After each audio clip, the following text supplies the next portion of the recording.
L'entrepôt du bricolage, filiale du groupe Samsey, vous présente Si on parlait.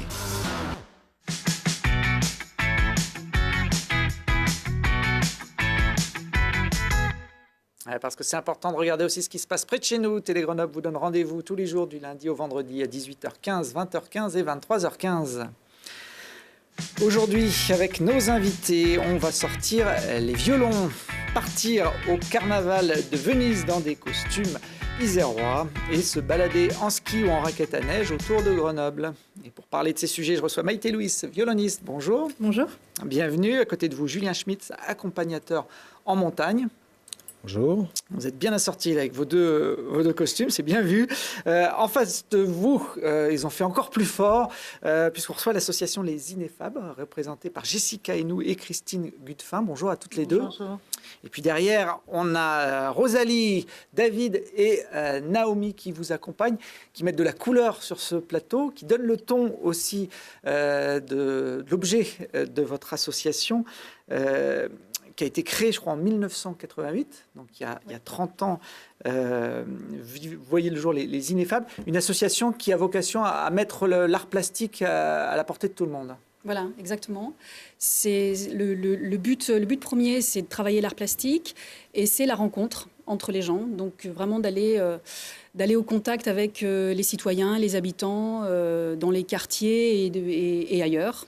Partout. Et c'est ce qu'on a fait, c'est ce qu'on fait depuis 30 ans.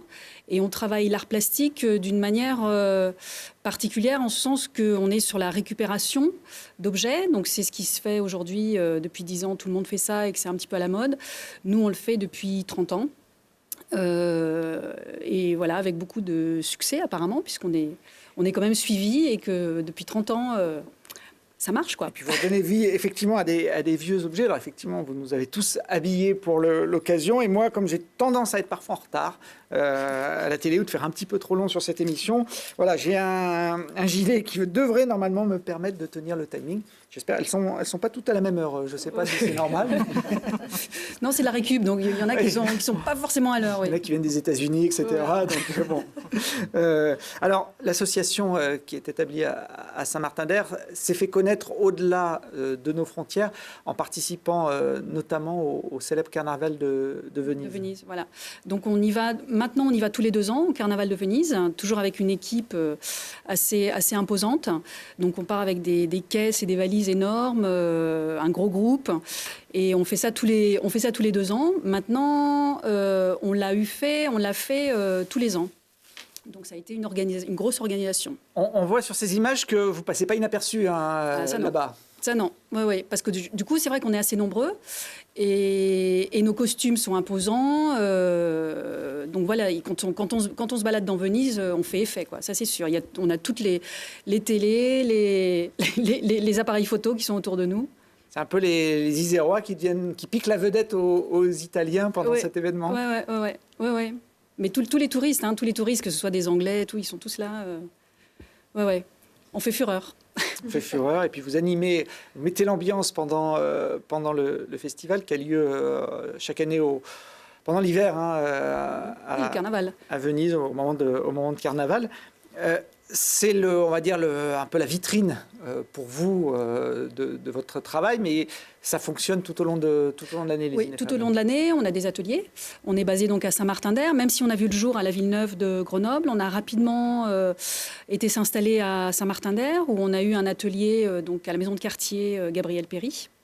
Et donc on est installé là au moins depuis 29 ans, si ce n'est 29 ans et demi. C'est devenu notre habitat naturel.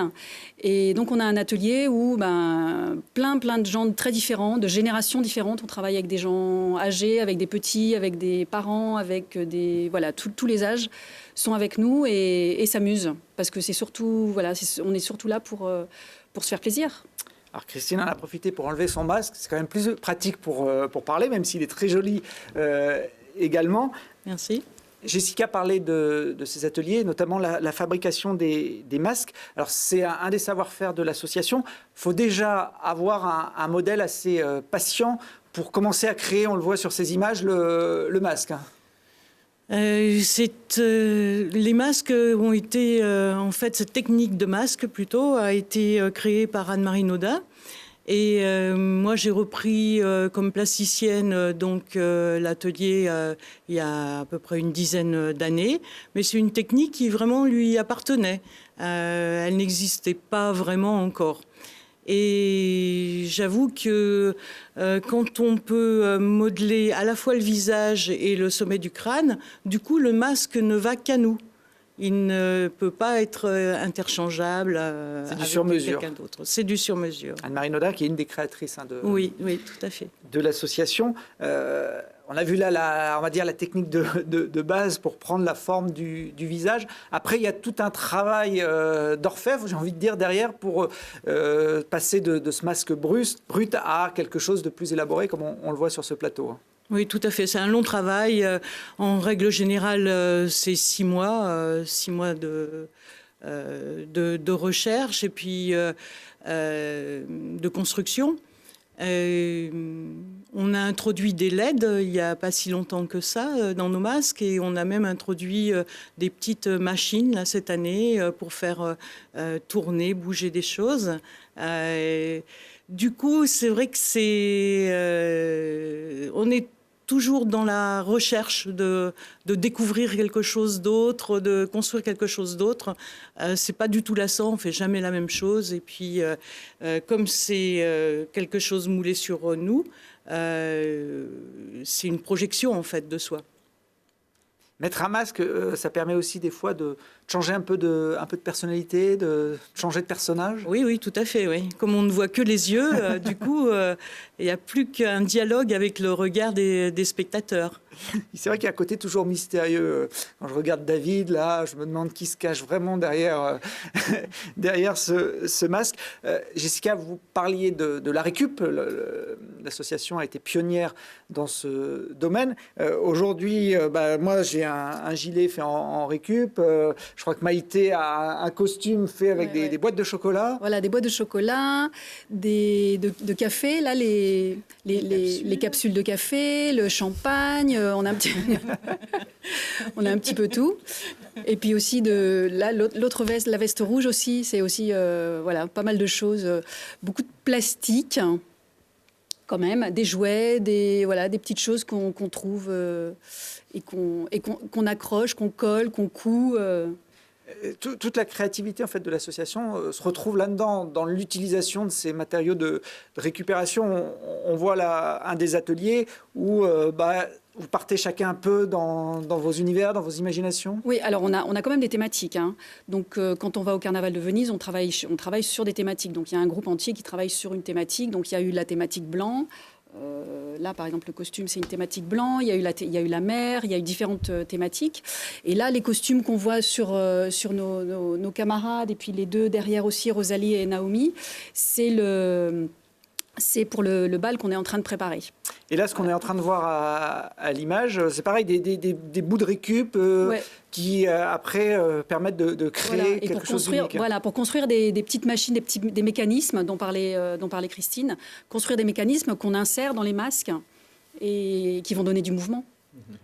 L'avantage, c'est que on peut trouver tous ces matériaux plutôt que de les acheter. Donc, quand on dit que c'est accessible à tous, c'est aussi accessible financièrement à tout le monde.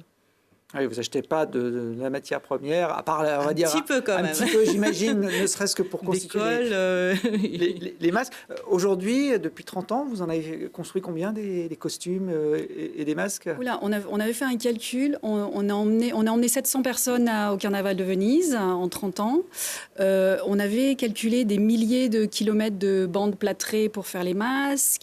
J'ai plus tout à fait les chiffres en tête, mais on en est. Enfin, les pionniers sont à une dizaine, une quinzaine de masques. C'est entre les deux. Quoi. Vous conservez tout ce patrimoine? Il y aurait de quoi faire un musée? Oui. C'est ce qu'on aimerait. Il va falloir un peu de place, j'imagine. Oui. On a des locaux qui nous sont prêtés par la ville de Saint-Martin-d'Air, mais il faut faire un musée. Hein. Donc là, non, mais le potentiel on peut profiter. Le potentiel existe, oui. L'occasion. Le travail fait depuis des années. Vous n'avez pas, à chaque fois, vous ne mettez pas de ça à la benne et vous repartez pas de zéro. Non, on garde tout et de temps en temps, c'est réutilisé.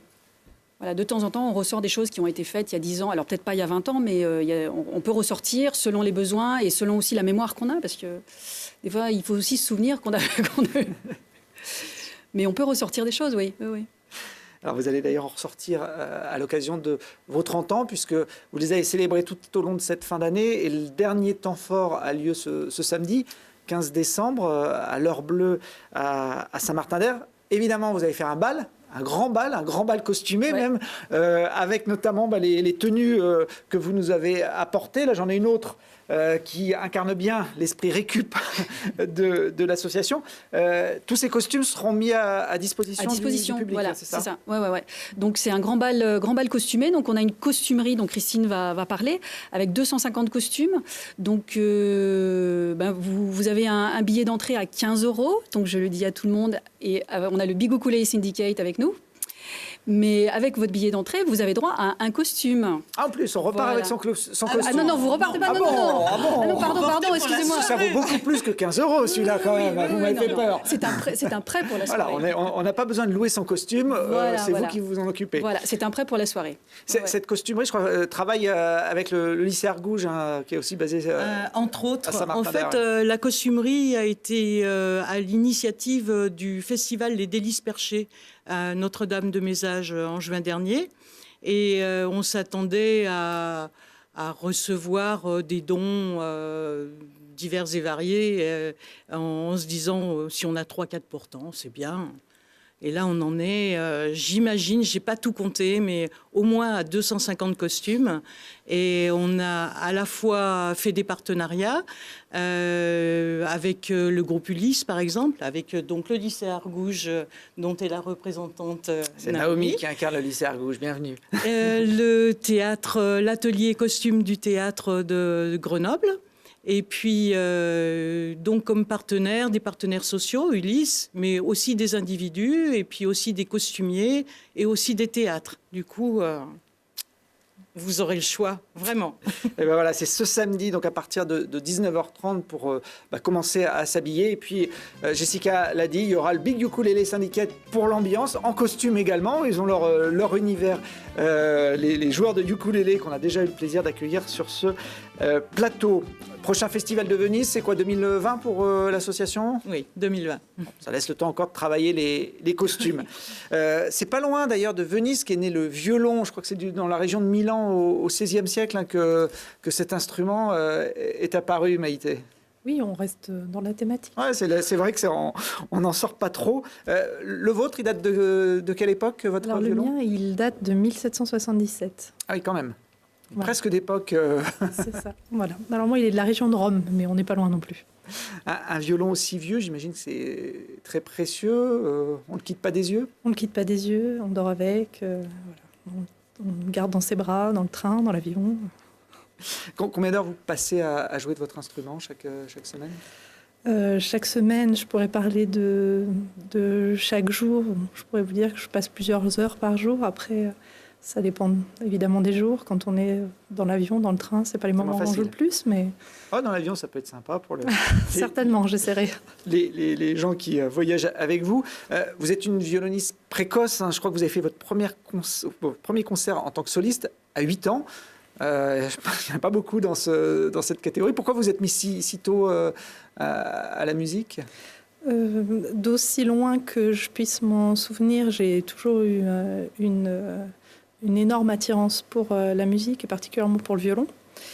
De toute petite, dès que j'ai su parler, marcher, j'ai voulu faire du violon. Donc, bon, voilà. Un côté inné, presque. Oui, voilà, ça m'a toujours attirée. Puis donc, j'ai fait effectivement de la scène avec une compagnie théâtrale quand j'avais 8 ans, une compagnie théâtrale de Grenoble qui s'appelle Les Inachevés, qui est dirigée par Moïse Touré, et qui, en fait, le metteur en scène m'avait vu un peu par hasard, et puis il avait eu envie d'intégrer cette petite fille qui jouait du violon dans un de ses spectacles, et j'ai fait une première tournée avec eux, et je pense que j'ai pris le goût de la scène à ce moment-là, et ça m'a plus quitté depuis. Voilà. Ouais, vous avez fait plus de 800 des concerts depuis cette époque. Il faut la fibre artistique pour faire du violon, évidemment, mais il faut aussi une fibre un peu plus sportive. J'ai pris quelques images de vous qui montrent que le violon, c'est aussi physique. Tout le corps accompagne l'instrument. C'est vrai. Je ne sais pas si c'est votre façon de jouer à vous ou si c'est le cas de tous les violonistes. Alors, je pense que c'est le cas de tous les violonistes. C'est vrai que c'est un instrument qui est très virtuose, donc ça demande beaucoup d'efforts physiques dans la détente, dans la souplesse. Voilà, c'est un travail de tous les jours, d'entretien. C'est vrai que c'est assez physique comme instrument. Alors, vous avez remporté de nombreux prix nationaux et internationaux. Vous avez d'ailleurs côtoyé les grands noms du violon, Ivry Guitlis, Patrice Fontana-Rosa ou encore Didier Lockwood, qui nous a quittés il y a quelques mois. Pour autant, vous ne vous cantonnez pas uniquement à la musique classique, vous aimez bien explorer d'autres styles musicaux. C'est ça. Voilà, ça fait 10 ans que je fais partie du trio Irish Kind of, qui est un trio de musique traditionnelle irlandaise.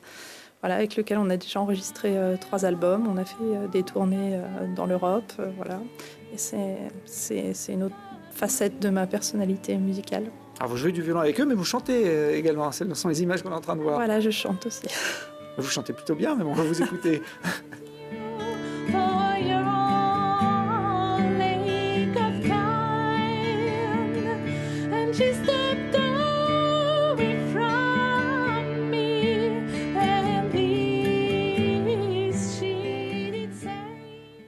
Alors c'est pas fréquent dans la musique classique justement d'avoir des ouvertures sur les autres styles musicaux. Ça l'est de plus en plus, mais après pour moi il a toujours été évident que il n'y a pas une musique classique, une musique savante, une musique populaire. Pour moi il y a la musique, puis après voilà, on fait en fonction de ses rencontres, de ses affinités, de ses origines. Alors, parmi les grands violonistes qui vous ont inspiré, est-ce que vous avez suivi les conseils de celui qu'on est en train de voir à l'antenne? Mais bien sûr, il fait ça avec beaucoup de génie, moi j'adore. Voilà, Coluche qui, alors, il y a au moins une trentaine d'années, jouait du violon avec des gangbox. Il en joue vraiment là, c'est vraiment lui, je crois. Il en joue vraiment et c'est vraiment c'est quelque chose d'incroyable ce qu'il arrive à faire parce que c'est des heures de travail, si vous voulez, mon avis. Alors, ça s'improvise pas. Vous, je ne sais pas si vous avez déjà joué du violon avec des gants de boxe, mais j'ai retrouvé des images où vous jouez du violon avec des gants, quand même. Ah ouais. Hein, c'est pas mal aussi. Oui, c'est vrai. Il y a des petits trous au bout des gants ou vous êtes vraiment... Non, alors il y a effectivement la main droite, c'est-à-dire celle qui tient l'archet. J'ai un gant en cuir et par-dessus j'ai un gant en laine, mais la main gauche, c'est que le gant en laine coupé parce qu'il faut quand même que je puisse poser les doigts. Voilà, c'est un concert aux Deux Alpes. Il faisait moins 10 degrés, c'était assez sympathique comme ambiance. Bon, ça peut être une méthode pédagogique, de commencer avec les gants, de les enlever, c'est ce que disait Coluche. Après, ça devient beaucoup plus simple. C'est sûr. Le violon, même si ça reste un instrument a priori plus difficile à appréhender que les autres, vous donnez des cours. Je crois que vous avez même un livre sur la pédagogie du violon en préparation. C'est ça. Mais en fait, j'enseigne depuis plusieurs années au Conservatoire de Grenoble. J'ai une classe au Conservatoire parce qu'il me semble que... Je ne sais pas, il y a une logique, une continuité pour moi de transmettre ce que j'ai appris et puis voilà, de partager l'art avec d'autres et voilà, à côté, en plus, en complément de ce que je fais comme carrière de musicienne, il me semblait que c'était essentiel pour moi de faire de l'enseignement. Et effectivement, j'ai un livre sur la pédagogie du violon qui va sortir aux éditions de La Tour, qui s'appelle « Le violon, du plaisir à l'excellence », voilà, qu'on peut comprendre de différentes manières. C'est-à-dire qu'on commence par le plaisir pour aller vers l'excellence, mais on peut aussi comprendre qu'on prend du plaisir à chercher l'excellence sur l'instrument. Voilà. On va être content de vous voir en tenue de rockstar, vos élèves. Ils ont l'habitude. Et puis, au-delà de ce livre, il y a un album que vous avez sorti il y a quelques semaines qui s'appelle Inspiration. Alors, ce ne sont pas des compositions, ce sont des morceaux du répertoire que vous remettez à votre sauce, j'ai envie de dire. Oui, on peut dire ça. C'est le répertoire pour violon seul qui n'est pas très habituel. En fait, on a beaucoup l'habitude d'entendre le violon avec piano, avec orchestre, avec d'autres instruments, dans un ensemble. Voilà, le répertoire pour violon seul, c'est pas quelque chose de très très courant. Et j'ai eu envie, voilà, de le mettre un peu à l'honneur dans ce CD. Et inspiration parce que, en fait, le CD est construit sur la 3e partita de Jean-Sébastien Bach. Et donc, il y a 2 compositeurs du fin 19e, début 20e qui se sont inspirés de cette partita pour écrire eux-mêmes 2 sonates pour violon seul. Donc, c'est Eugène Ysaÿe et Max Reger. Et donc, voilà, c'est le programme de CD qui tourne. Inspiration de Maïté Louise qu'on peut trouver un petit peu partout dans cette période de fête. Et puis vous nous en donnerez un petit aperçu dans quelques instants pour finir cette émission. Mais avant ça, on va aller faire un petit tour en montagne avec Julien, accompagnateur en montagne à Grenoble. Julien, on va parler d'une activité de saison, la rando à ski. La neige est tombée, ça y est, on va pouvoir sortir les skis et les pots de phoque. Et vous sortez justement un livre aux éditions Glénat consacré aux balades à ski qu'on peut faire autour de Grenoble. Comment vous les avez choisi ces balades? Les plus belles c'est une sélection de 52 itinéraires qui couvrent les 4 massifs autour de Grenoble, donc Chartreuse, Vercors, Beldon, Matésine. Voilà, on est resté sur une approche assez découverte, on va dire. Donc on est sur des itinéraires pas trop longs, globalement pas trop techniques. Voilà, et on propose quand même une traversée de Beldon dans son intégralité, voilà, sur plusieurs jours. Voilà, et puis moi, c'est un peu des itinéraires que je trouve jolis. Alors, il y a des grands classiques, hein, puis il y a des trucs moins connus qui sont super jolis aussi. Et comme c'est plus compliqué souvent de suivre, on va dire, un itinéraire de ski de randonnée que l'été, un chemin beaucoup plus marqué. Il y a pas mal d'itinéraires, de schémas que vous avez inclus dans la présentation de ces itinéraires. Alors, on a effectivement, là, pour tracer les itinéraires, en fait, on a des aquarelles qui ont été réalisées par Florence Lelong. Des aquarelles qui ont été réalisées soit d'après des fonds de cartes, soit d'après des photos. Voilà, donc ça permet de savoir un petit peu comment est-ce qu'on se déplace dans ce paysage. Voilà, et puis après, faut aller sur le terrain avec sa carte et faire au mieux avec le balisage disponible et le balisage pas disponible, bien évidemment. Et ça fait aussi partie du charme de cette activité. Le ski de randonnée, ça se démocratise de plus en plus ces dernières années. Ouais, carrément. Ouais. En fait, on est sur une réédition là, donc c'est un titre qui est sorti en 2009. Et puis voilà. Puis depuis 2009, on avait laissé faire. Et puis après coup, avec Glénat, on s'est dit quand même, il y aurait peut-être moyen de le ressortir parce qu'en 10 ans, ça s'est beaucoup développé. Donc voilà, donc le revoilà remis au goût du jour avec pas mal d'illustrations, des photos. Donc voilà, on espère que ça vous plaira. Il y a un chapitre également aussi consacré à la sécurité. C'est important quand on part comme ça sur des itinéraires non balisés d'avoir au moins les notions de base. Le ski de rando, on peut démarrer de décembre jusqu'à mai. C'est une saison assez longue en général. Tant qu'il y a de la neige. Il y a désolé. Ouais, il y en a, les passionnés de ski de rando, ils font la jonction. La jonction, c'est qu'en fait, ils arrivent à skier 365 jours sur 365. Donc, ils arrivent à monter très haut, sur des faces nord ou je ne sais où, pour réussir à skier toute l'année. Et je pense que là, sur l'année qui vient de s'écouler, ils ont dû réussir. La totale, le grand chelem. Voilà. Bon, et puis dans un autre registre, vous publiez également la même chose, mais en raquette à neige, pour ceux qui ont encore un petit peu de mal avec le ski, notamment à la descente, parce qu'il faut maîtriser quand on est en hors-piste. Même principe, des bons coins à découvrir autour de Grenoble. Même principe, ouais, on est sur des randonnées aussi. C'est vrai que la raquette, c'est moins technique que le ski de rando. C'est de la marche dans la neige, donc il y a quelques petits gestes techniques à connaître, mais globalement, c'est pas très compliqué. Donc c'est plus abordable. Et bon, voilà, pareil, sélection tout niveau, avec effectivement des itinéraires peut-être plus familiaux pour certains. On a quelques images de raquettes à neige sur les sommets de Chartreuse. C'est un massif qui se prête bien à cette activité, la Chartreuse. Complètement, là on est au Charmançon. C'était un petit piège, je voulais voir si vous alliez trouver l'endroit où ça se trouve. Si, Charmançon, alors là, ouais. C'est le prénom des randonneurs. Alors, ouais, je les connais tous.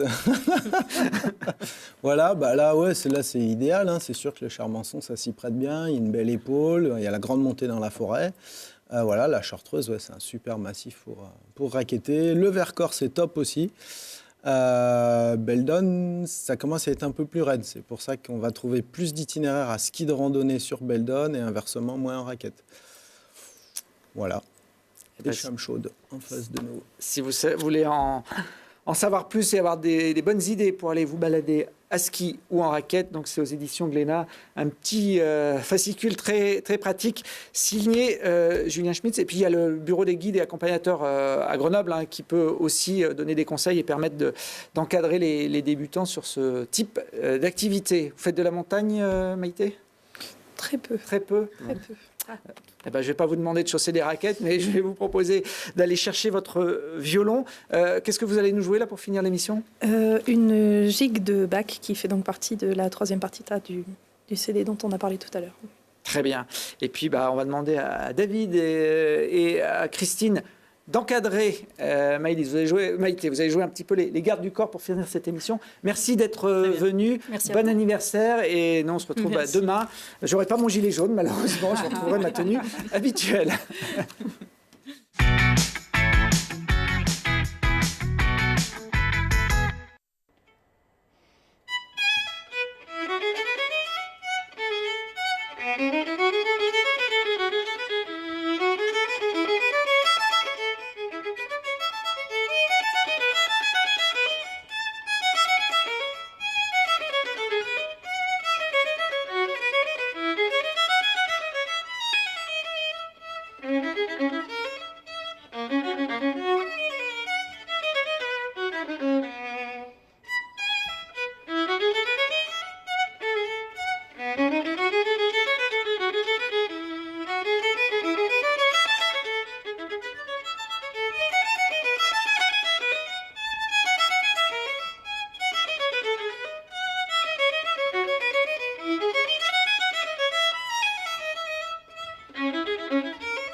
L'entrepôt du bricolage, filiale du groupe SAMC, vous a présenté Si on parlait.